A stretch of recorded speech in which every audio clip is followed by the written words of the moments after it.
Bien, pues entramos de lleno ya en este primer espacio de debate dedicado a la medicina personalizada y su abordaje desde la Administración sanitaria y las organizaciones. 5 expertos nos muestran el impacto de este enfoque individualizado en la sostenibilidad del sistema y las diferencias, como mencionaba Elena Andradas, que puede encontrar su implantación dependiendo del código postal. Doy la palabra ya a la encargada de moderar esta mesa, Clara Hernández, jefa de la sección Empresas de Redacción Médica. Pues muchas gracias, Elena, y bienvenidos y bienvenidas a esta primera mesa de debate. En esta, más que debate, va a ser una conversación. Vamos a poner el foco en cómo se hace el abordaje de la medicina de precisión desde las administraciones y las organizaciones sanitarias.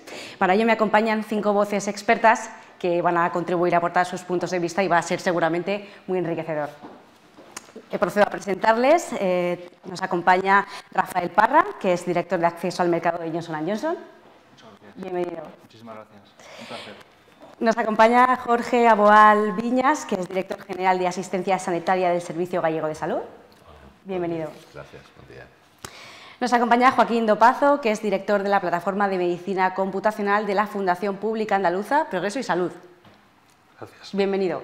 Y de forma online nos acompañan, por un lado, Pablo Serrano, que es subdirector de Asistencia Sanitaria del Servicio Cántabro de Salud. Bienvenido. Buenos días. Buenos días. Y nos acompaña María Isidoro, que es jefa del Servicio de Análisis Clínicos y Bioquímica Clínica del Complejo Asistencial de Salamanca. También es coordinadora autonómica del Plan Estratégico de Medicina Personalizada de Precisión de Castilla y León. Bienvenida. Buenos días, gracias. Pues una vez realizadas las presentaciones, vamos a arrancar con este debate. La primera pregunta que les quería hacer es, desde su punto de vista, ¿cuál es la relevancia actual que tiene la medicina personalizada? Si les parece, empezamos por Rafael. Bueno, a ver, la medicina personalizada tiene un papel muy relevante en la atención del paciente. Yo creo que una cosa que vamos a experimentar es que en los próximos 10 años vamos a ver un avance y un progreso más significativo que en los últimos 100 años en este campo. La medicina personalizada, atendiendo un poco a la definición que dicta el NIH de Estados Unidos, trata un poco de, digamos, de enfatizar ese abordaje integral sobre el paciente, teniendo en cuenta, digamos, no solo, digamos, el tratamiento, sino también el diagnóstico y también un poco la prevención potencial de esa enfermedad, ¿no? Sobre todo atendiendo a, digamos, características individuales del paciente, características ambientales, pero también a hábitos de vida que tiene ese tipo de paciente, ¿no?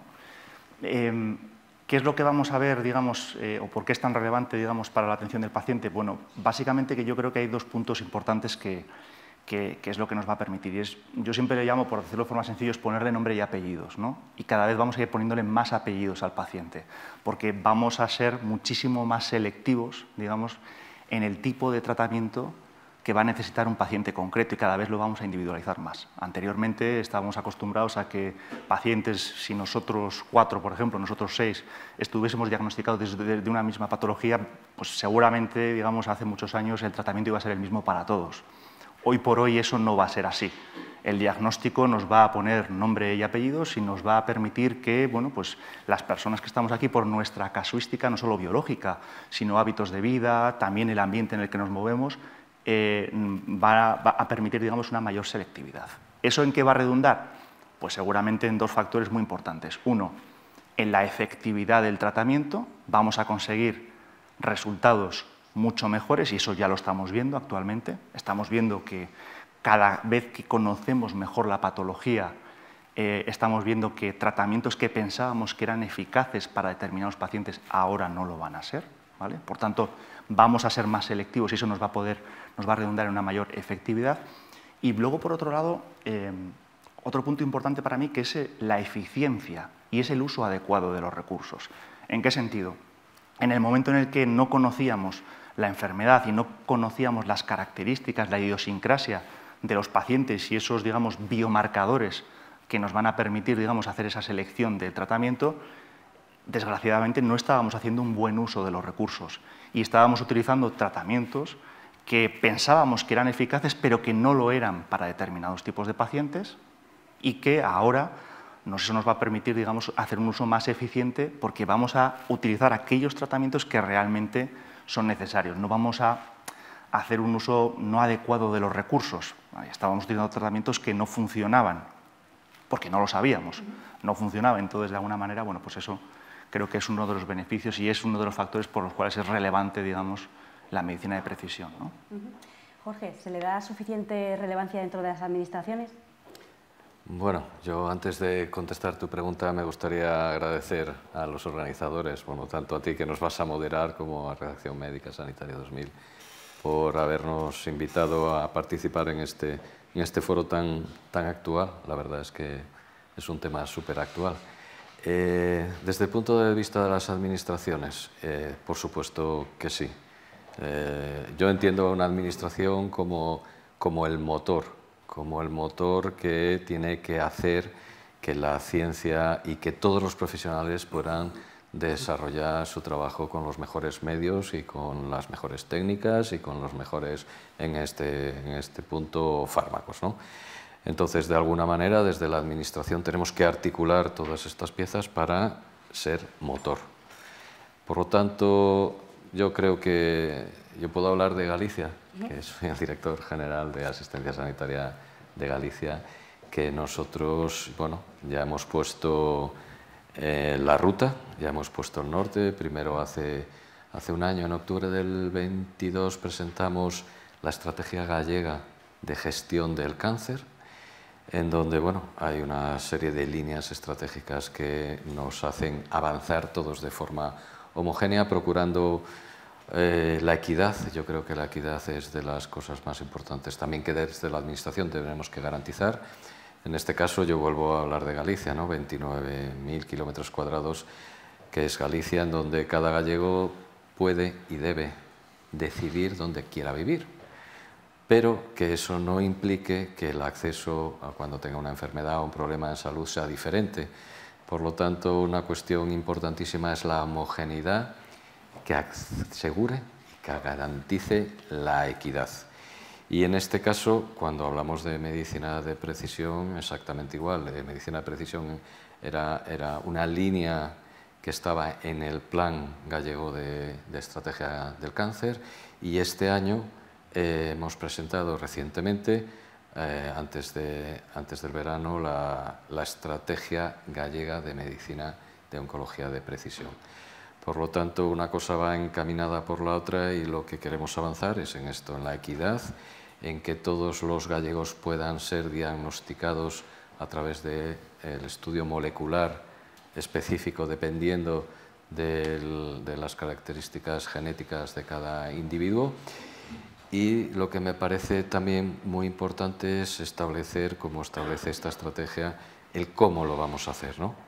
Cómo vamos a implantar la cartera de biomarcadores, cómo vamos a desarrollar la red de laboratorios de secuenciación y cómo vamos a establecer también la red de informado. Creo que en Galicia tenemos que trabajar en red. Creo que somos una comunidad que hay muy buenos profesionales y no tienen por qué estar todos trabajando codo con codo en el mismo lugar, sino que a través de las tecnologías de la información tú puedes tener expertos deslocalizados que en un momento determinado coincidan para generar conocimiento en cuanto al análisis derivado de la secuenciación, ¿no? Y este estudio genético tenemos que aplicarlo tanto a la prevención, como a la promoción, como al diagnóstico, como al pronóstico y como al tratamiento. Yo creo que esta va a ser la base de los próximos años de medicina personalizada, como bien decía Rafa, que tenemos que tener en cuenta el nombre y apellidos genético, y también, como no puede ser de otra manera, las preferencias que cada ciudadano decide en su estilo de vida.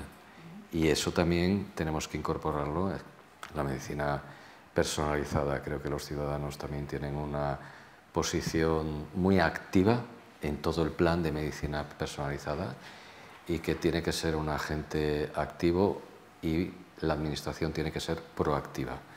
Por lo tanto, yo creo que estos son un poco, así explicado a grandes rasgos, los cimientos de nuestra estrategia, de nuestra forma de incorporar la medicina, la oncología de precisión en el territorio gallego. Muchas gracias. Joaquín, me gustaría conocer su opinión. ¿Cree que se le da el papel suficiente a esta medicina dentro de las administraciones? Yo pienso que sí. Bueno, primero también dar las gracias a la Redacción Médica por invitarnos y para este interesante debate.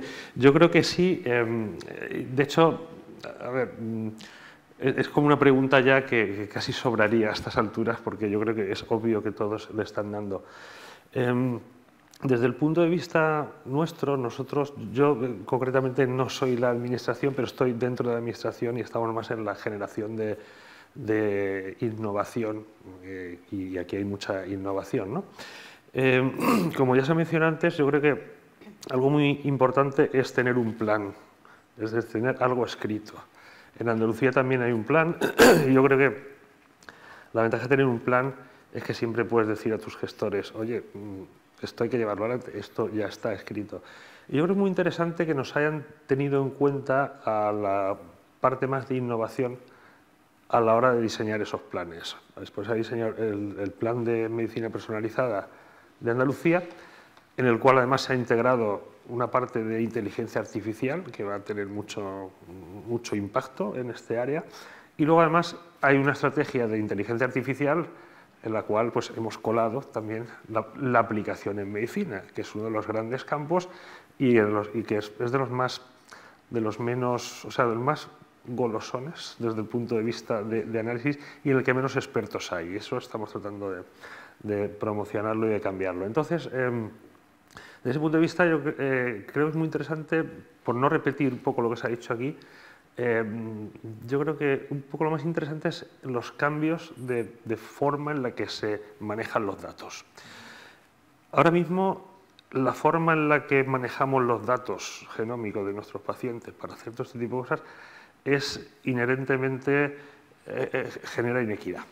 ¿Por qué? Porque si tú tienes en un hospital un secuenciador y haces los biomarcadores ahí, etcétera, etcétera, si tú estás en el distrito del Virgen del Rocío, vas a tener una atención FETEN. Si tú estás en la punta de Jaén, a lo mejor con lo mismo entras en un diagnóstico genérico y entras en una quimioterapia, mientras que tú en otro sitio puedes entrar en una terapia dirigida. Y esto es así. Y esto es así porque el secuenciador, los datos y la interpretación de los datos están físicamente en el mismo sitio. Entonces, uno de los aspectos creo que es más interesantes que hemos lanzado y que yo creo que sería muy interesante copiar por el resto de las comunidades es el desacoplar lo que es la generación de los datos del almacenamiento, que debe ser, pues ahora mismo tenemos una apuesta más por algo del estilo de un par de grandes secuenciadores para dar servicio. Pero es que esto en 5 años puede cambiar, porque ahora estamos usando una tecnología de secuenciación, pero hay otras, por ejemplo, las de Nanopore, que son unos cacharritos así pequeñitos, y a lo mejor dentro de 5 años estamos secuenciando al pie de la cama. Entonces, eso por un lado es dependiente de tecnología. Lo segundo es qué hacemos con los datos. Los datos han de estar centralizados, porque el valor de los datos es ponerlos todos juntos y darse cuenta que esta mutación de este paciente es la misma que esa mutación de ese otro paciente, a los cuales tienen esta respuesta, y hay un continuo de aplicación clínica y generación de conocimiento. Y luego lo que tiene que estar descentralizado y distribuido es la interpretación. Es decir, que el clínico del hospital de Torre Cárdenas no tiene secuenciador, no tiene un bioinformático, no tiene tal, pero él lo manda, se secuencia donde se tenga que secuenciar, se almacena y tiene una forma de interpretarlo. Y esto sí que nos va a generar equidad en el manejo. Y nos va a generar una forma de manejar los datos que yo creo que es lo interesante para el segundo paso, del que ya hablaremos en otra de las preguntas seguramente, que es ¿qué hacemos luego con el uso secundario de los datos, que se habla tanto? Que esto es el petróleo del siglo XXI, ¿no? Los datos, todo el conocimiento que podemos obtener ahí. Porque los biomarcadores, ¿de dónde vienen? Los biomarcadores vienen, a fin de cuentas, de hacer un análisis de esos datos y darse cuenta que los individuos que tienen tal característica o tal respuesta a un fármaco tienen esto en común. ¿Eso cómo se hace? Con datos. Y esos datos ahora mismo el sistema de salud los genera. Antes generaba papel, ahora genera datos. Entonces, esa relación es la que estamos también, pero creo que habrá otra pregunta por ahí, la que podremos hablar de esto. Luego hablaremos también de las diferencias entre comunidades autónomas y cómo mejorar con propuestas, pero le quiero dar ahora la palabra a Pablo Serrano para conocer su opinión y qué se está haciendo en esta materia en Cantabria. Es que le estaba viendo antes en la pantalla.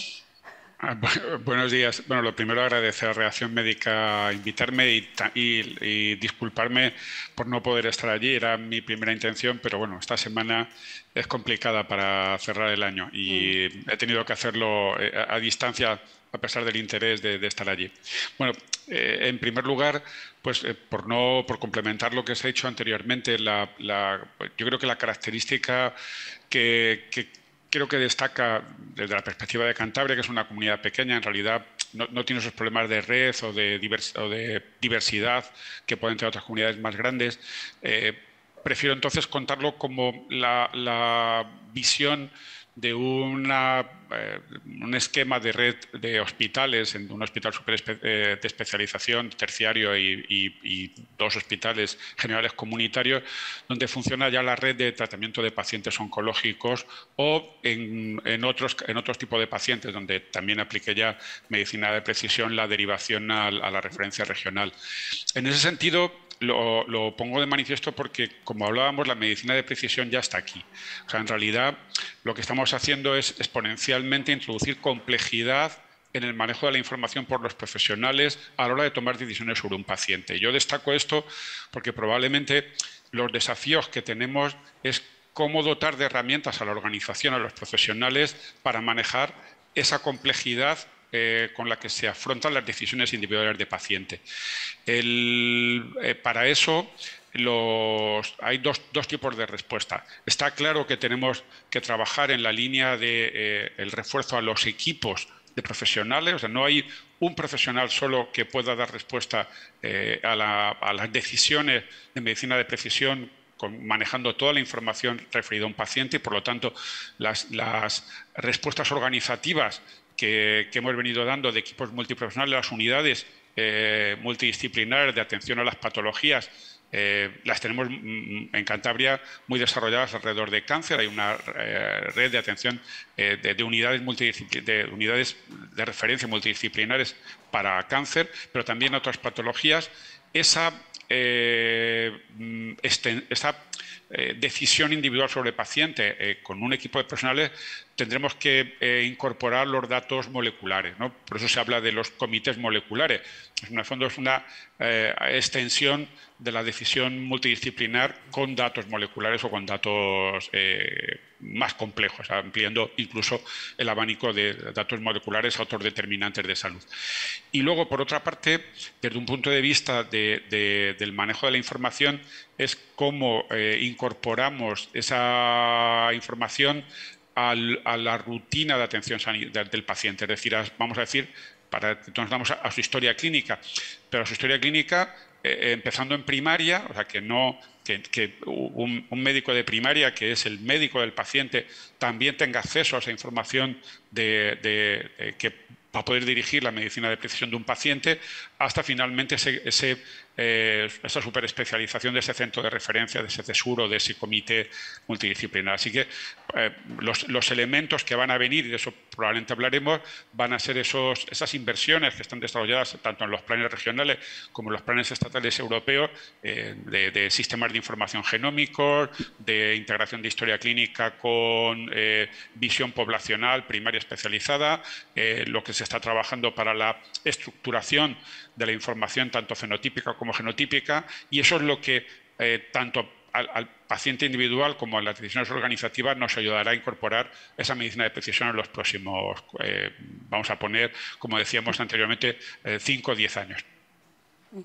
Muchas gracias. Nos queda María Isidoro, que me gustaría también conocer su visión de esta relevancia dentro de, bueno, pues concretamente de Castilla y León. Bueno, pues igualmente muchas gracias por la invitación a esta iniciativa tan interesante y tan de actualidad. La situación en Castilla y León, la verdad es que partimos de una ventaja estratégica fundamental, que es que llevamos más de casi 15 años lo que es estableciendo las mimbres para poder desarrollar esta estrategia.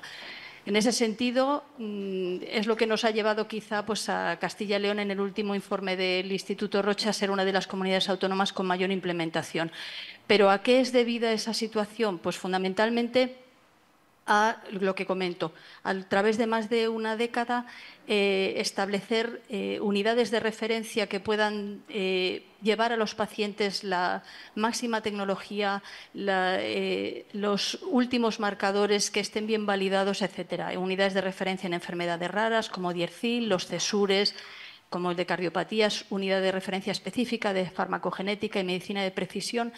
Con esas unidades de referencia lo que llevamos a los pacientes es acercar una cartera, que es lo que se ha comentado previamente de forma muy acertada, una cartera que permita un acceso equilibrado y que desde cualquier punto de la comunidad autónoma puedan llegar a ello.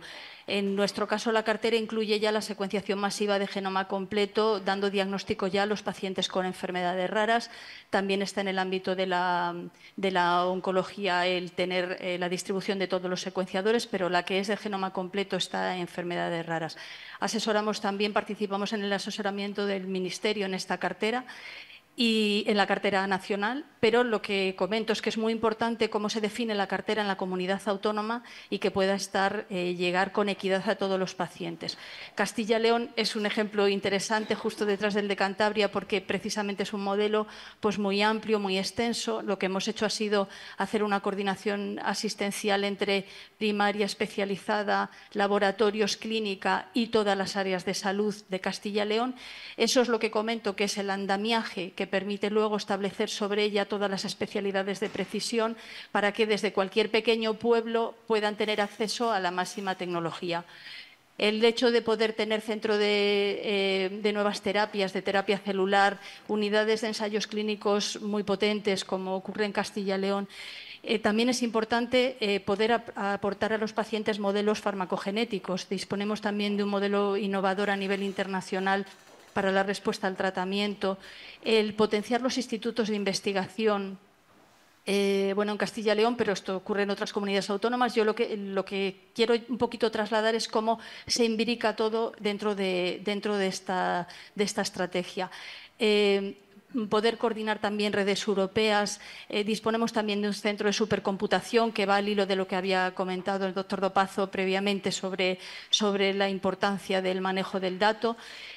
Y llegamos al punto de la planificación en el cual pues, disponer pues, un plan estratégico, por ejemplo, de integral de enfermedades raras que acaba de ser reconocido con un premio de liderazgo nacional, Diercil, pues también estimula mucho a los profesionales.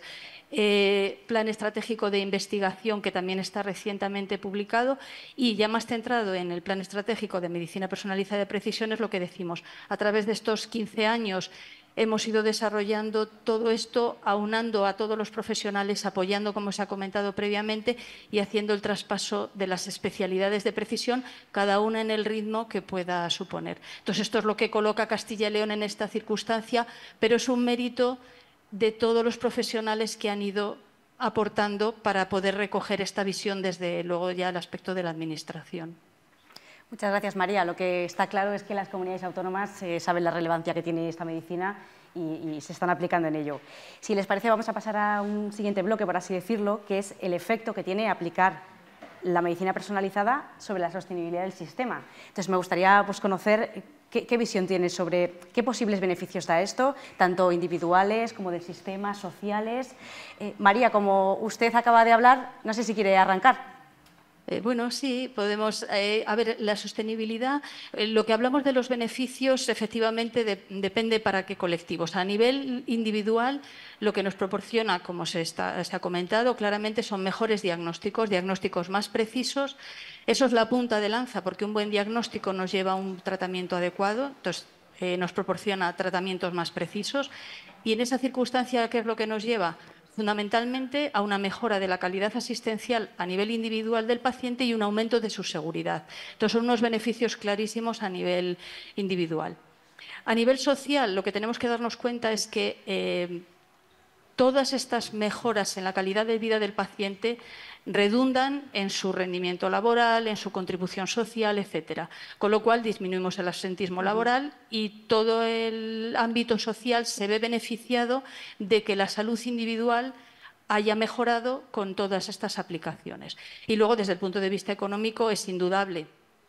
Desde los ahorros que nos podemos plantear exclusivamente en los costes farmacéuticos, aplicando un modelo farmacogenético de respuesta que permita que los tratamientos vayan solo dirigidos a las dianas adecuadas, no gastar dinero en tratamientos que no son útiles y que además generan efectos adversos, pero es que además ahorramos también en las visitas que se producen por efectos adversos, etcétera, que son innecesarias, en los ingresos hospitalarios, en la duración y en el número. Incrementamos, por supuesto, la efectividad de los tratamientos y todo esto, pues como decimos, es un ahorro económico fundamental. Y luego no debemos olvidar que las pruebas genéticas, en su mayoría, no se modifican con el tiempo, por lo menos en el ámbito de las germinales. Eso supone una inversión inicial importante, pero una vez que está hecha la inversión, sirven para toda la vida. Luego hay otra serie de pruebas que sí que se van modificando a lo largo del tiempo, en el ámbito somático, etcétera, que hay que ir valorando la inversión. Pero aquellas que son una vez solamente, esa inversión luego se amortiza a lo largo de los tratamientos de toda la vida del paciente. Rafael, desde el punto de vista de la industria farmacéutica. Bueno, los beneficios yo creo que los ha descrito muy bien la compañera. Vamos a ver. Hablábamos de un uso más efectivo de los tratamientos, vamos a obtener mejores resultados en salud porque vamos a dar a los pacientes el tratamiento que ellos necesitan, ¿no? Yo voy a poner, por ejemplo, un ejemplo, ¿no? Recientemente sobre el tema que estamos discutiendo, el cáncer de pulmón, ¿no?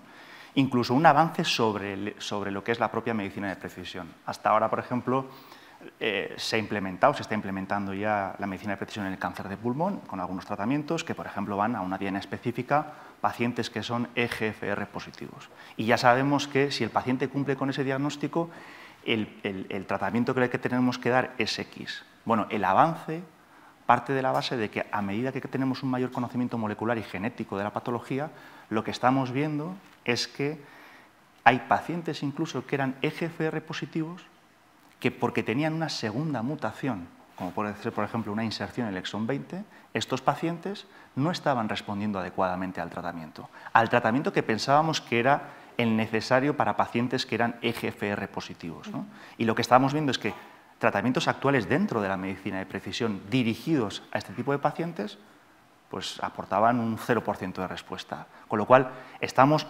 redescubriendo a medida que sabemos más que incluso, digamos, no estábamos haciendo una buena gestión de esos recursos, ¿no? Y que ahora, por ejemplo, existe un subgrupo de pacientes, que es lo que estamos viendo, que están huérfanos de tratamiento porque esos pacientes actualmente no disponen de un tratamiento que sea efectivo, ¿no? Y lo que se está ahora trabajando, por ejemplo, es pues, en tratamientos que están aportando pues, unas tasas de respuesta de un 43%. Ahora, recientemente en Madrid se ha celebrado ESMO, hemos tenido una inundación de innovación en el campo también de la medicina de precisión y estamos viendo cómo tratamientos, por ejemplo, dirigidos para este tipo de doble mutación, las inserciones del exón 20 y pacientes EGFR positivos, incluso cuando lo estamos comparando frente a tratamientos que estábamos utilizando ahora convencionalmente, en estudios fase 3 estamos viendo reducciones del riesgo de progresar, de que ese paciente avance la enfermedad de un 60%, cosas que no habíamos visto hasta ahora, ¿no? ¿Esto tiene beneficios? Tiene beneficios intrínsecos para el paciente y para la sociedad, porque la esperanza de vida de estos pacientes va a aumentar de forma significativa, pero también en el manejo del tratamiento y de la patología. Fíjese, quizás a ese paciente, por desconocimiento hasta ahora, le estábamos dando un tratamiento que bueno, pues que desgraciadamente pues estaba aumentando sus efectos secundarios, ¿no? por decirlo de alguna manera, no consiguiendo esa eficacia que nosotros queríamos. ¿Esto es relevante? Esto es muy relevante. Recientemente se ha publicado un estudio que habla del efecto, por ejemplo, del coste de los efectos secundarios, ¿no? En Estados Unidos hablan de más de 2 millones de hospitalizaciones, que uno cuando lo lleva a la práctica, esto estamos hablando de prácticamente un punto porcentual. El coste para el sistema es un punto porcentual del PIB en Estados Unidos, que son unos 100.000 millones de euros. Entonces, si nosotros conseguimos hacer un buen manejo, digamos, de los tratamientos, digamos, vamos a conseguir no solo beneficios sociales, digamos, en cuanto a mejor expectativa de vida, mejor calidad de vida para el paciente, sino también económicos desde un punto de vista, bueno, pues, más macro, ¿no? Lo que es para mí importante de todo esto es que, mira, teniendo en cuenta que desde el 2015, 1 de cada 3 fármacos que aprueba la EMA está vinculado a un biomarcador. Esto no va a hacer más que crecer. Para mí lo importante aquí es que nos concienciemos sobre la medicina de precisión como una inversión que va a producir resultados y no como un gasto, ¿no? Y creo que ahí, bueno, pues, tenemos que trabajar entre todos los interlocutores, pues, por garantizar 2 cosas que son importantes, ¿no? Y se están dando pasos, ¿eh?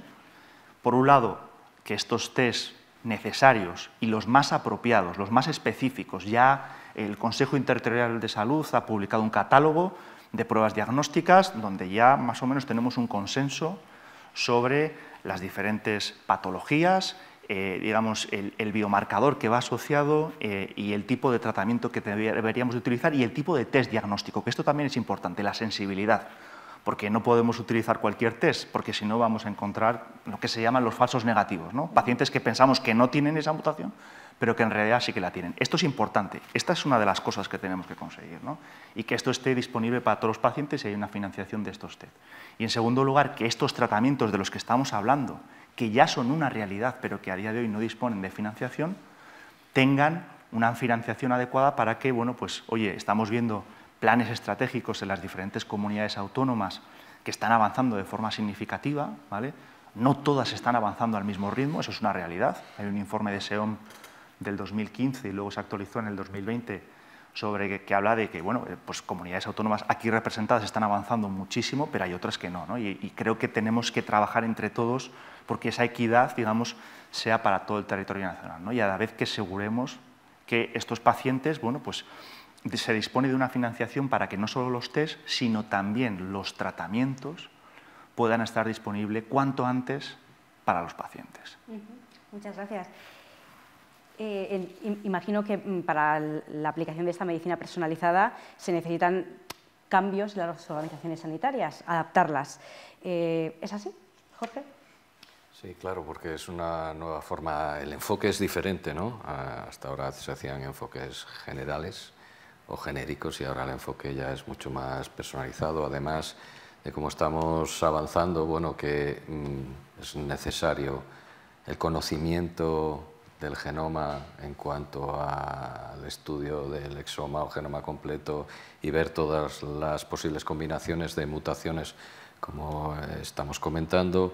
Yo creo que también el enfoque de medicina de precisión incorpora, además del diagnóstico correcto que te lleva al fármaco adecuado, también tenemos que ver el tiempo en donde hacemos el tratamiento, el diagnóstico, porque bueno, ya sabemos que una de las características de los tumores es que van mutando y lo que ahora responde porque tiene una característica genética el tumor, pues hay otra zona del tumor que tiene otras células con otras características genéticas, entonces esto va haciendo que vaya mutando, de ahí la importancia del desarrollo de la biopsia líquida y seguir avanzando tecnológicamente para saber en cada momento cuál es la característica molecular del tumor para dar el tratamiento adecuado y también la dosis, como antes habíamos comentado, también genéticamente, bueno, pues el metabolismo del fármaco viene determinado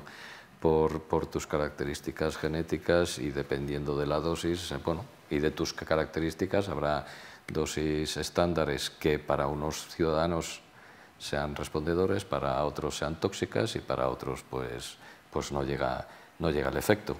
En cuanto a la accesibilidad al fármaco, creo que es algo que también tenemos que ir avanzando. Creo que es cierto, en España son 17 comunidades autónomas y son 17 realidades diferentes de gestión. Y así es, y yo creo que así seguirá siendo. Hombre, tenemos que tener una equidad de base, pero también dependiendo de cómo se gestione o de lo que se priorice en cada comunidad autónoma, pues se irá desarrollando de una manera u otra. Para nosotros, como es fundamental, como dije antes, la equidad, pues también dentro de la equidad se incorpora el acceso temprano y rápido a la medicación, a los fármacos, ¿no?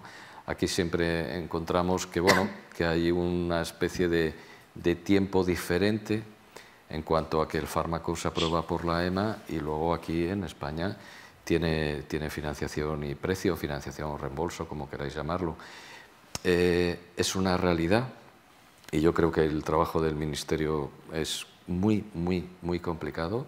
El poner la financiación, el tipo de financiación y el precio para todo el Estado, creo que es una labor importantísima, dificilísima y que las negociaciones son muy complicadas. Y entiendo que la negociación complicada, porque es complicada, porque los intereses, bueno, no son los mismos en la industria farmacéutica y la administración y se tienen que poner de acuerdo y esto conlleva unos cuantos meses, quizá, de negociación, pero yo lo que pienso, y así estamos actuando desde Galicia desde hace tiempo, que el acceso al fármaco debe de ser independiente a este proceso. Es decir, si un gallego necesita un fármaco y el fármaco está aprobado por la EMA, pues habrá que administrarle ese fármaco de forma ágil, temprana al gallego que lo necesita, con independencia que luego se ponga al precio, no se ponga al precio y todo eso, pero la accesibilidad tiene que ser inmediata. Luego ya hablaremos nosotros con la industria farmacéutica, ya nos pondremos de acuerdo, mientras no se cierra la negociación, cómo vamos a facturar este fármaco y después de la negociación cómo hacemos cuentas. Pero yo creo que el proceso de negociación y fijación de precio y características de pago tiene que ser independiente al acceso. El acceso tiene que ser rápido, temprano, existe un fármaco, existe un problema, existe un ciudadano que se va a beneficiar mucho de este fármaco, el acceso al fármaco tiene que ser inmediato. Y así es como llevamos desde hace varios años trabajando en nuestra comunidad autónoma. Entiendo que cada comunidad autónoma es, su propio nombre indica, ¿no?, autónoma para decidir y gestionar como quiera esto. Y ya para acabar, en cuanto a la sostenibilidad que preguntabas tú, hombre, todos los fármacos que van a venir son exponenciales. Llevan muchos años la investigación, pero esto ya ha sucedido hace muchos años y ahora van a empezar a salir fármacos con dianas terapéuticas, con base molecular. Bueno, va a ser una gran presentación masiva de un montón de fármacos, lo cual va a estar bárbaro porque nosotros vamos a poder invertir el dinero en ser mucho más eficientes. Pero fíjate, yo voy a hacer un razonamiento muchísimo más sencillo y a lo mejor es demasiado sencillo. Si queremos hablar de sostenibilidad, deberíamos de también financiar e invertir en promoción de la salud. Creo que sería mucho más rentable dejar de fumar, sin lugar a dudas. Y es que además todos lo sabemos, todos lo sabemos, que lo más sostenible en nuestro sistema sanitario, además que afecta directamente a la incidencia y la prevalencia del cáncer de pulmón, es dejar de fumar. Y eso está en la mano de cada uno. Y dejar de fumar, y esto acompañado de dieta saludable, ejercicio físico, dormir y no tensionarse, la incidencia del cáncer en España disminuiría así, de forma también exponencial. Y todo esto lo sabemos y también es responsabilidad personal, ya que tenemos un magnífico sistema de salud en toda España, pues ayudar en la sostenibilidad de este gran sistema de salud, haciendo promoción de la salud, y esto es promoción de la salud. Creo que el paso fundamental y primero sería dejar de fumar, si estamos hablando de cáncer de pulmón. Mejor prevenir que curar, ¿no? Sin lugar a dudas. Joaquín, me gustaría conocer su opinión. Bueno, pues para no decir otra vez cosas que ya se han dicho, yo añadiría algo que me parece muy interesante y es la parte de la prevención, la medicina preventiva, la parte preventiva. Y los biomarcadores ahora mismo no están a nivel de cribado por un tema de coste-efectividad, pero es posible que en unos años lo veamos, porque los precios bajan de forma drástica. Realmente ahora el principal problema con datos de este tipo, datos genómicos, son el propio manejo del dato genómico más que su producción, ¿no? Pero ya he comentado antes, creo que ha sido Pablo, que hay más datos que el dato genómico y eso los podemos usar. Podemos usarlos para hacer pues, por ejemplo, precribados, para decir, vamos a hacer un cribado solo con estas personas de riesgo y estos datos son los datos clínicos que tenemos de nuestros pacientes. Y eso es ahora mismo razonablemente fácil, dependiendo de la enfermedad, por supuesto, ver un poco en qué condiciones mandaríamos a alguien a un cribado un poco más caro, ¿vale? ¿Qué es lo que va a producir esto? Pues básicamente va a ser un abaratamiento del sistema de salud, porque tú vas a encontrar a la gente en un estadio en el que tienes una intervención. O sea, no seremos un sistema reactivo cuando ya la cosa está muy fea y la inversión es muy cara y el resultado es bastante pobre, sino es un sistema que va a ser más la idea de llamar al paciente y decir, ven para acá que estás en riesgo a un año de tener... Y nosotros hemos desarrollado algún predictor de estos ya y funciona razonablemente bien. Claro, esto es uno de los pocos casos en los que la introducción de innovación abarata el sistema y el abaratamiento del sistema es bueno para el paciente. Estas tres cosas nunca van de la mano, en este caso van de la mano. Yo creo que es muy interesante tener en cuenta esto. Ya han mencionado antes también otro aspecto muy importante, que es toda la parte de la farmacogenómica. Es que cuando le hacemos un test a nuestro paciente para algo, como tenemos todo el genoma, podemos mirar otros hallazgos secundarios y la farmacogenómica. Yo lo que les digo es que por el mismo precio tenemos un montón de información. La de efectos adversos que se evitarían, o eso, simplemente gasto en tratamientos que no son efectivos. Y luego lo que he comentado antes, me ha gustado mucho el tema del paciente que luego tiene una segunda mutación. Yo siempre les comento en consejería porque me gusta siempre acuñar frases que luego las puedan repetir nuestros políticos. Y digo, mira, que nuestros fallos de hoy sean nuestros éxitos del mañana. Que estos pacientes que no sabemos qué le ha pasado porque tiene una recomendación de tratamiento y no le ha funcionado, como le hacemos su dato genómico, además tenemos otros datos, cuando tengas 200 pacientes que le ha pasado esto, pues los miras todos y te das cuenta que tienen una segunda mutación que es, pues ya sabes que directamente no le das esto, tienes que buscar otras soluciones. Y de hecho ahora hay mucha terapia de esta basket y tal, más dirigida a una mutación más que a un cáncer, ¿no? Y esto yo creo que lo vamos a ver cada vez más. Todo el tema que tiene que ver más con los mecanismos moleculares de específicamente el cáncer que tiene, bueno, de la enfermedad que tiene esta persona, que esta etiqueta que le ponemos, tiene un cáncer de tal, bueno, es que a lo mejor tiene una mutación, ¿no? Porque luego nos encontramos siempre cosas muy curiosas cuando miras, ¿no? Y yo creo que vamos a ir viendo cada vez más este tipo de cosas y sí que va a haber, creo que otra de las preguntas habla de la transformación, yo creo que sí que va a haber una cierta transformación en cómo manejamos esta información. Perdonadme que me vaya siempre un poco al lado de los datos, que es un poco el que es mi dominio. Yo la otra parte más clínica no la conozco tanto. Y ahí sí que hay una transformación, porque fijaos que toda la parte de genómica ha venido de la mano de la investigación. Y hay una pequeña confusión en cómo... O sea, los tiempos de la investigación y los tiempos de la clínica son completamente distintos, y especialmente en cáncer. A lo mejor una enfermedad rara, que es el otro gran ámbito de la medicina personalizada, pues no es una cosa tan urgente. Bueno, cuanto antes diagnostiques a un niño que tiene algo, mejor, pero que puede esperar 3 meses.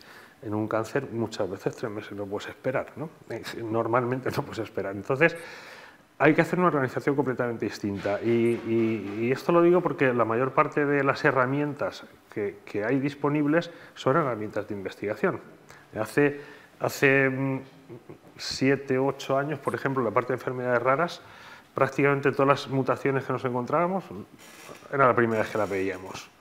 Ahora el 70-75% de las mutaciones que vemos en un enfermo de una enfermedad de base genética ya las conocemos.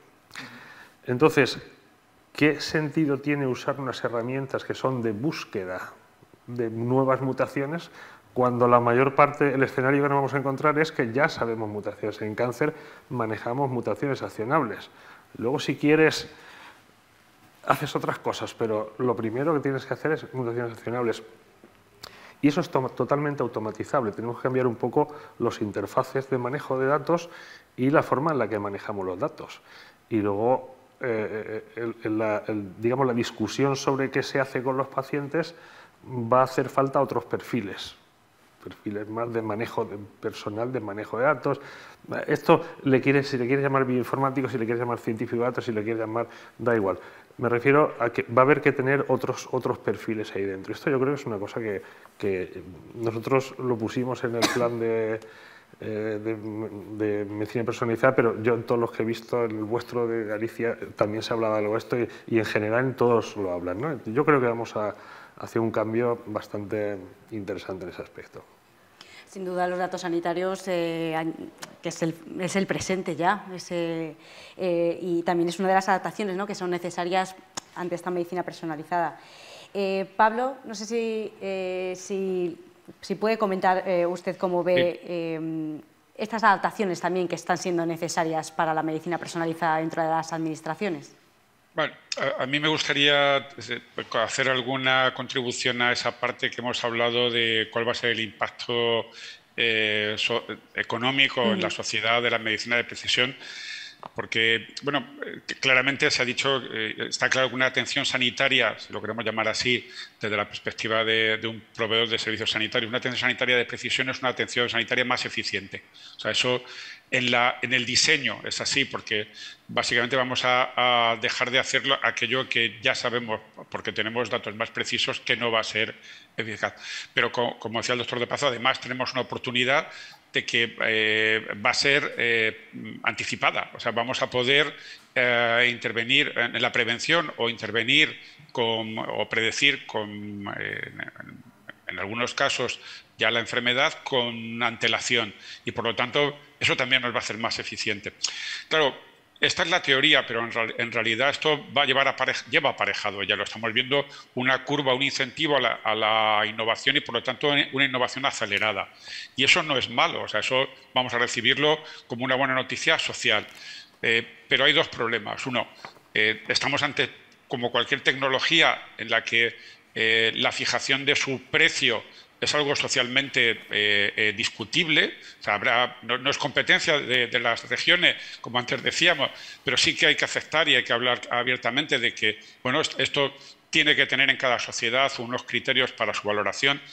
Pero una vez que viene fijado el precio, nosotros como sistema sanitario sí tenemos una obligación de mirarlo por lo que representa la suma de todas las innovaciones. O sea, nosotros no es una pregunta cuál es el coste de una innovación, sino el conjunto de todas las actuaciones del sistema sanitario representan un coste social, que es lo que representan los servicios sanitarios de salud. Y esto no vamos a poder dar respuesta si no lo acompañamos al conjunto de alternativas. O sea, y aquí ya estamos viendo otra vez el macro, no solamente un paciente individual, sino las diferentes opciones en el conjunto de atención a esa patología respecto a sus resultados de salud. Y esto es lo que esta introducción era para enfatizar, un poco cerrar el círculo. Si a la medicina de precisión o a cada una de las intervenciones que van a incorporar la medicina de precisión no somos capaces de incorporar todos los actores del sistema y fundamentalmente responsabilidad de los provisores de salud, con la implicación de todos los actores, fundamentalmente profesionales y pacientes, la medida de los resultados de salud, vamos a tener bastante dificultad para la toma de decisiones y para justificar socialmente la inversión, vuelvo a recuperar ese concepto, la inversión que hacemos en salud. Así que yo creo que hay muchas experiencias interesantes que se han desarrollado precisamente en cáncer de pulmón, algunas que van bien acompasadas también a las innovaciones diagnósticas y de selección de tratamiento para medir resultados de salud. Y esto es algo que debemos incorporar casi en cada hoja de ruta de la organización sanitaria, para que tengamos de manera sistemática, rutinaria, decimos a veces, habitual, la medida de resultados de salud en estas y en otras decisiones terapéuticas que pueden considerarse más convencionales para medir cuál es lo que le aportamos a la sociedad y a los pacientes en valor. Muchas gracias. No sé si aquí alguien quiere aportar. Bueno, yo creo que también hay otros elementos que tendríamos que discutir en este sentido, ¿no? Yo creo que la medición de resultados es una opción y creo que es algo que nos va a permitir un poco traquear, digamos, si estamos siendo eficientes en el uso de estos recursos. Creo que también tenemos que valorar el impacto presupuestario en el sentido de que, al final, cuando le ponemos un primer, un segundo, un tercer, un cuarto apellido a un paciente en base, digamos, a una serie de mutaciones, una serie de biomarcadores identificados en el mismo, estamos haciendo de enfermedades que igual ahora podríamos considerar huérfanas, ultra huérfanas. Hablaba antes del ejemplo de los pacientes con inserciones del exón 20. Yo diría que, digamos, en España a día de hoy igual hay 100, 160 pacientes, digamos, nuevos al año. Digamos, es un número muy reducido, ¿no? Y es una cosa que vamos a ver, ¿no? Entonces, eso genera, digamos, también una serie de, digamos, de retos, ¿no? Especialmente para la industria farmacéutica, porque desarrollar innovación es una actividad, digamos, que no es fácil, ¿no? Nosotros actualmente, por dar algunas cifras, el sector más o menos está invirtiendo del orden de entre el 15 y el 20% de todo el retorno en I+D, con una tasa de éxito, antes hablaba Jorge, digamos, y es una realidad, de toda la innovación que va a venir, pero la tasa de éxito que nosotros tenemos es de cada 10.000 moléculas, una molécula o dos realmente llegan al paciente, ¿no? Y hay detrás de todo eso una inversión muy importante. Nosotros, por ejemplo, en el caso de Johnson & Johnson, estamos invirtiendo alrededor del 20-21%, son 12.000 millones de euros al año en términos absolutos, que mucho de eso, digamos, finalmente no llega digamos, a transformarse en nada, ¿no? Entonces, eso supone un reto, porque implica un riesgo, sobre el cual nosotros, bueno, de alguna manera estamos acostumbrados, digamos, a lidiar. La incertidumbre, y ya no hablo, digamos, de una comunidad concreta, ¿no? Hablo un poco a nivel nacional, ¿no? Hablábamos antes de los temas de acceso. A día de hoy los indicadores no son nada buenos y no es una actividad fácil y no es una responsabilidad solo del Ministerio, digamos, es una responsabilidad de todos los interlocutores que tenemos que trabajar por eso, ¿no? Industria farmacéutica incluida, Ministerio, comunidades autónomas, sociedades médicas, asociaciones de pacientes, ¿no? Para garantizar que eso llegue cuanto antes. Y nosotros, la industria farmacéutica, siempre vamos a estar, digamos, de la mano para intentar que esa innovación llegue cuanto antes al paciente. Si me apuras, independientemente del proceso de financiación, bueno, la patronal, Farmaindustria, ha puesto una serie de propuestas, digamos, encima de la mesa para hablar de diálogo temprano y para hablar también de acceso temprano a los diferentes medicamentos. Hoy por hoy veíamos recientemente los datos del WAIT, que es el estudio que ha publicado la consultora IQVIA sobre los datos en España. A nivel general hablamos de 629 días de tiempo desde que la EMA aprueba un fármaco hasta que llega finalmente, digamos, la financiación de ese fármaco, con un porcentaje de disponibilidad del 57%. Cuando esto lo aterrizamos en oncología, que es un poco, digamos, el tema que estamos discutiendo ahora, o la medicina de precisión, es que nos vamos de 629 a 611. Estamos hablando de un incremento de un 21% con respecto al año pasado, ¿no? Entonces, bueno, también es verdad que yo creo que la salud es importante y creo que siempre hay que verlo, como lo estamos hablando aquí, como una inversión. Quizás también tenemos que hacer algunas reflexiones sobre si lo que estamos dedicando, si lo que estamos dedicando a día de hoy a salud, digamos, es lo que debería ser o podemos dedicar más, ¿no? Por ejemplo, recientemente, pues, España, creo que, me parece que es en el 2021 o el 2022, el último informe que se ha publicado, está dedicando en torno a un 7,3% del PIB a sanidad, ¿no? Que tiene un artefacto por el tema del COVID, porque normalmente el promedio es un 6,6%. Hay países frontera con nosotros, como Francia, Alemania, están dedicando un 11% del PIB. Un punto porcentual del PIB son 10.000 millones de euros en este país, ¿no? Y quizás también es un tema que, bueno, de alguna manera tenemos que hacer ese tipo de reflexión sobre, digamos, si realmente queremos que sea una prioridad, trabajar por la medición de resultados, claro que sí, por la eficiencia, claro que sí. Nosotros, uno de nuestros objetivos como sector no solo es desarrollar innovación y que los pacientes tengan acceso, sino contribuir de la mano de las administraciones a que esto sea sostenible, ¿eh? Eso siempre, y nosotros siempre vamos a estar ahí, pero también tenemos que pensar que al final la sanidad, digamos, es tractor de innovación y que también tiene un papel capital en la economía del país.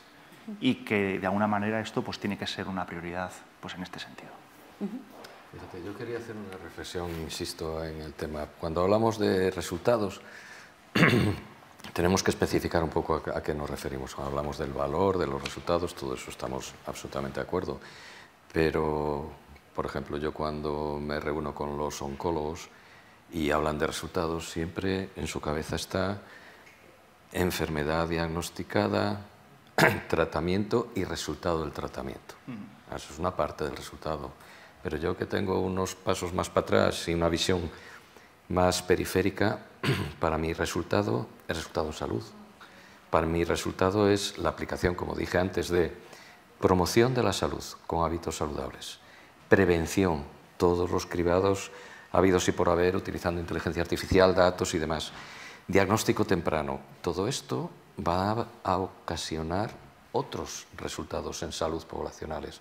Y yo creo que también no hay que focalizar tanto cuando hablamos de resultados en salud de la respuesta a un tratamiento, sino que resultados en salud de todas las medidas preventivas, promocionales, que tú inviertes y que son infinitamente más baratas, que luego dan unos resultados sociales en salud mucho más vistosos, por así decirlo, mucho más claros, ¿no? Entonces, yo era solamente hacer esta pequeña reflexión.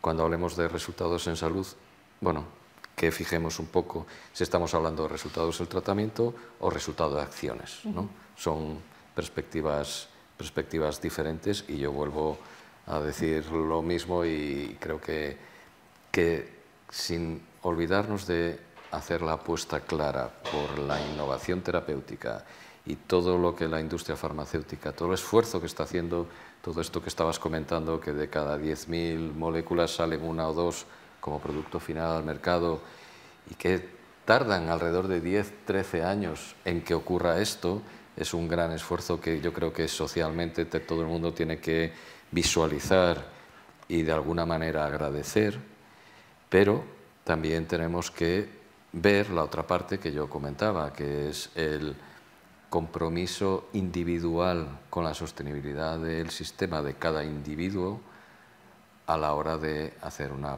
promoción de vida saludable y todo esto además que todo el mundo lo sabe.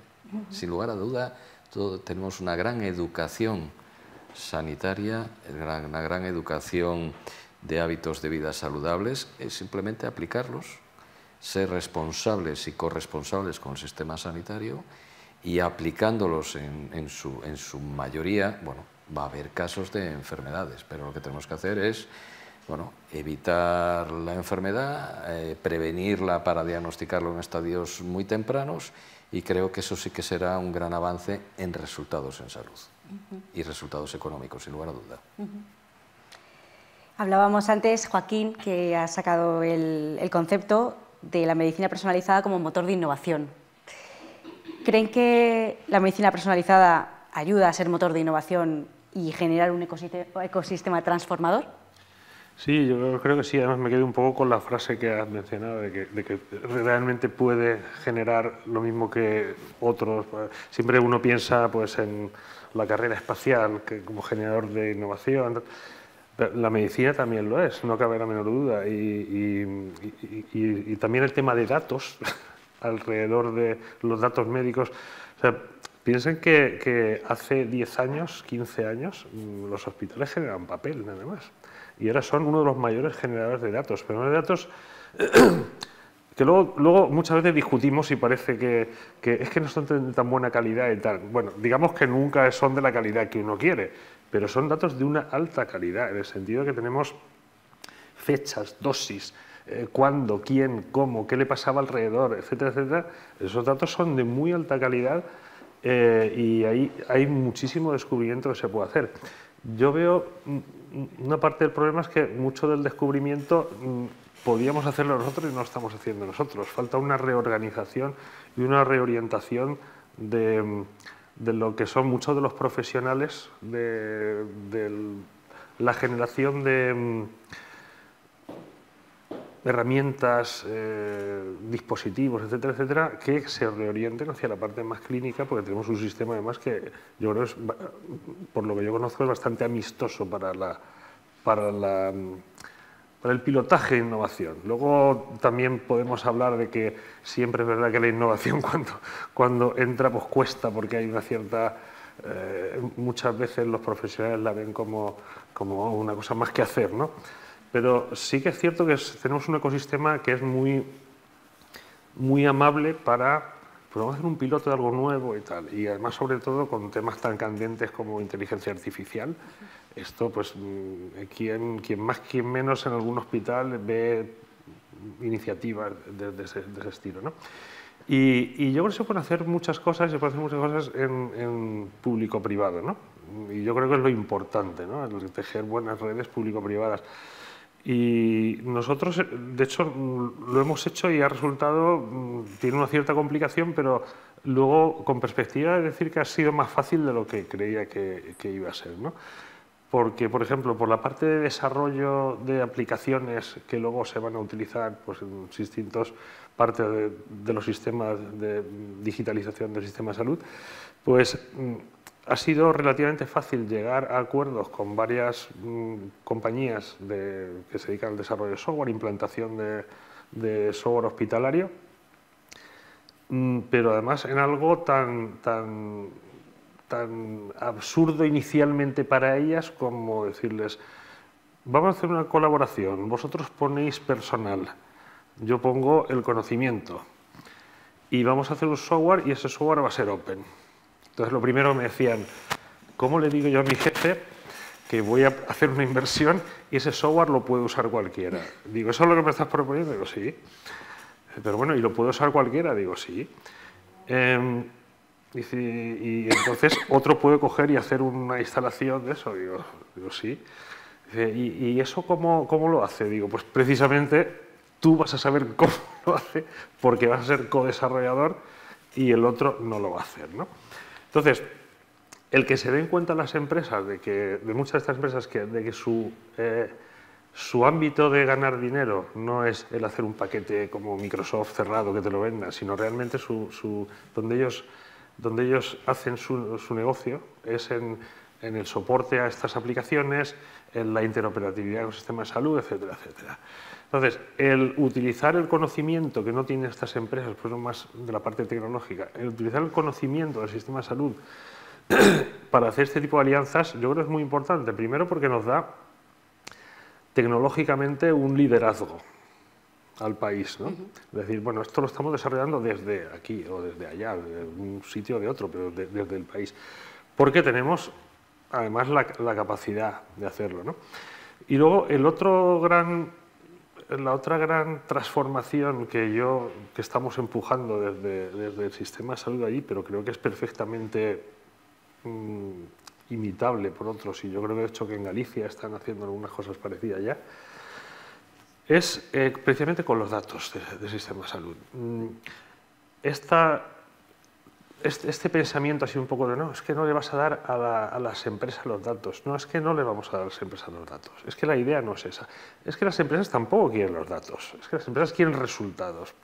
Entonces, ¿por qué tenemos todo el problema con los datos de salud, de su análisis? Porque ¿cómo se analizan habitualmente? Pues tú pasas por comité ético, etcétera, etcétera, y esos datos se sacan a la universidad o lo que sea y se estudian. Dices, bueno, a ver, el problema es cuando se sacan, porque luego qué pasa con ellos, cómo es la trazabilidad, etcétera, etcétera. Y esto es un concepto obsoleto que corresponde a cuando el hospital no hacía datos. Entonces, lo que tenemos que hacer ahora no es coger y sacar los datos, es meter la computación dentro del... Acabo pronto. Perdón. Hay que meter la computación dentro del sistema de salud y hacer parte al sistema de salud de la generación de conocimiento, pero no como que yo genero los datos, los custodio y luego te los doy y lo que salga, y si sale algo muy interesante, yo voy y lo tengo que comprar, sino...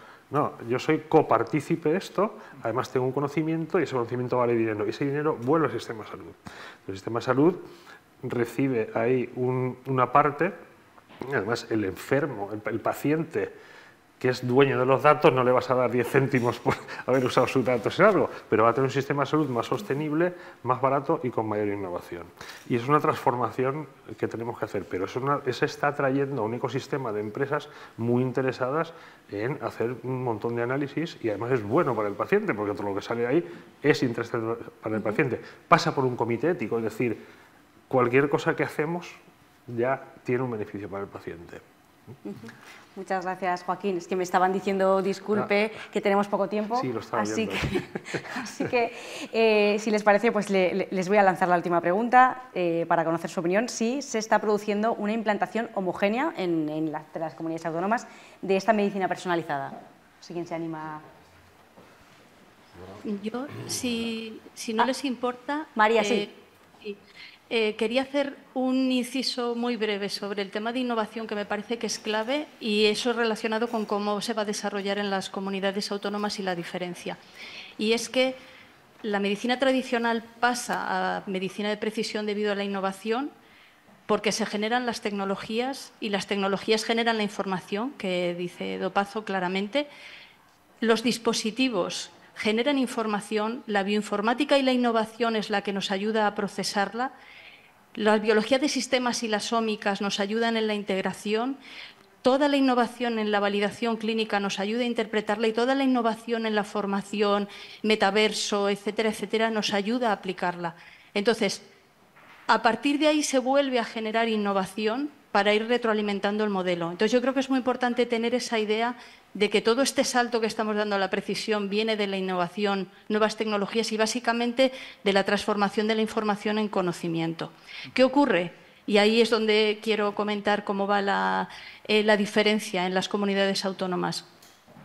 A medida que cada uno de estos aspectos se han ido desarrollando por los profesionales que conocen el tema, se puede ir desarrollando la base y que las comunidades autónomas avancen. Porque hay dos formas de implementar, desde el profesional y desde la administración.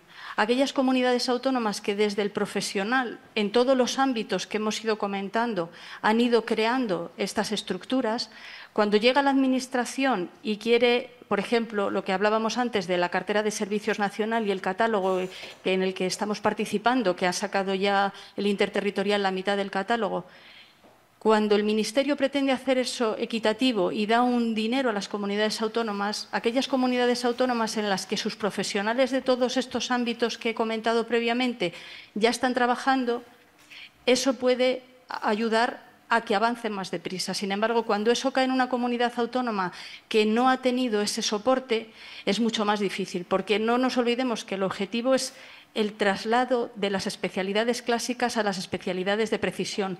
Ahí la oncopatología de precisión juega un papel fundamental, muy relevante, porque es de las primeras que está avanzando y que tiene más inversión, pero esa transformación irá más deprisa en aquellas comunidades autónomas en las que tengamos una estructura ya creada con estas mimbres en estos ámbitos de la innovación frente a estas otras comunidades autónomas. Y yo creo que si se quiere que sea equitativo en todo el país, debía hacerse un planteamiento también hacia aquellas comunidades autónomas que carecen de este sustrato de profesionales.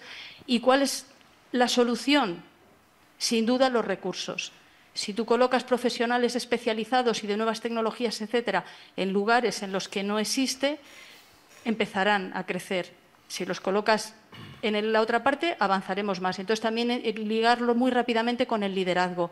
Efectivamente, esto es un posicionamiento de las economías mundiales que desde el 2015 las que lo supieron ver lo hicieron. España lo ha adquirido un poquito más tarde, pero muchas comunidades autónomas están en ese liderazgo internacional. Entonces, yo creo que hay que hacer las dos cosas. Impulsar el nacimiento en las comunidades donde no, y favorecer la proyección internacional en todas estas comunidades que tenemos iniciativas como las que están puestas hoy sobre la mesa, que realmente ya pueden estar en liderazgo internacional.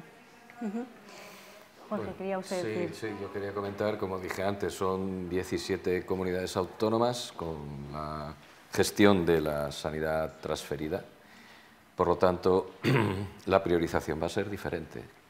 Hay que, entiendo, que garantizar unos mínimos comunes equitativos como sistema nacional, pero luego la evolución va a depender de las decisiones. Nosotros decidimos en el año 2004 implantar una historia clínica única electrónica y a partir de ahí todos los datos han sido digitalizados en una historia clínica única, tanto de primaria como de urgencias, como del hospital, como de todas las áreas. Solamente hay una historia clínica por cada ciudadano y eso ha hecho crecer el sistema sanitario de una manera determinada. Ahora vamos a desarrollar, que ya lo hemos anunciado, el proyecto de Genoma Galicia, que vamos a hacer la secuenciación completa de 400.000 gallegos y esa decisión va a orientar al sistema sanitario y al Servicio Gallego de Salud de una manera determinada. Por lo tanto, la suma de estas decisiones hacen que estas 17 realidades que hay en España sean sean diferentes, y así creo que deben de ser, porque las necesidades de una comunidad no son como otras, tenemos características diferentes y bienvenida a la descentralización de la gestión en sanidad, sin lugar a duda, sin lugar a duda. Muchas gracias. Antes de terminar, me dicen que hay una pregunta del público.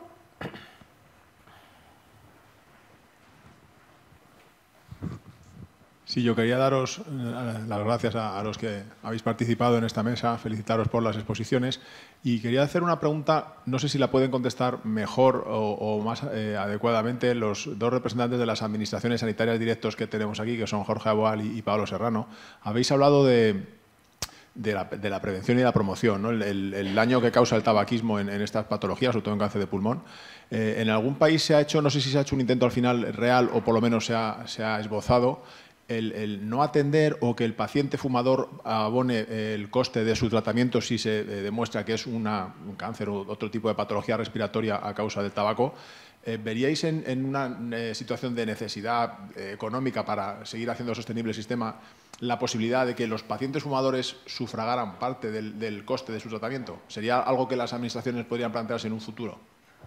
Pues yo creo que sí, pero yo prefiero que esa medida la implante primero Cantabria. A ver cómo le va.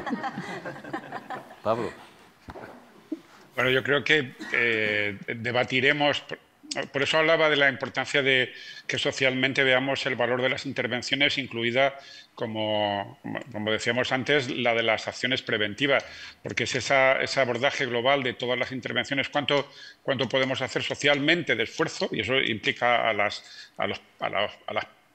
pacientes o a los ciudadanos individuales, pero también a otras administraciones que tienen mucho que ver en hábitos de vida, en educación, en otros aspectos, cuánto cuesta qué resultados en salud globales, no solo los resultados clínicos, como antes hablábamos, sino los resultados de calidad de vida y de carga de enfermedad a nivel individual, a nivel social, y de todas esas intervenciones, cuánto beneficio reportan.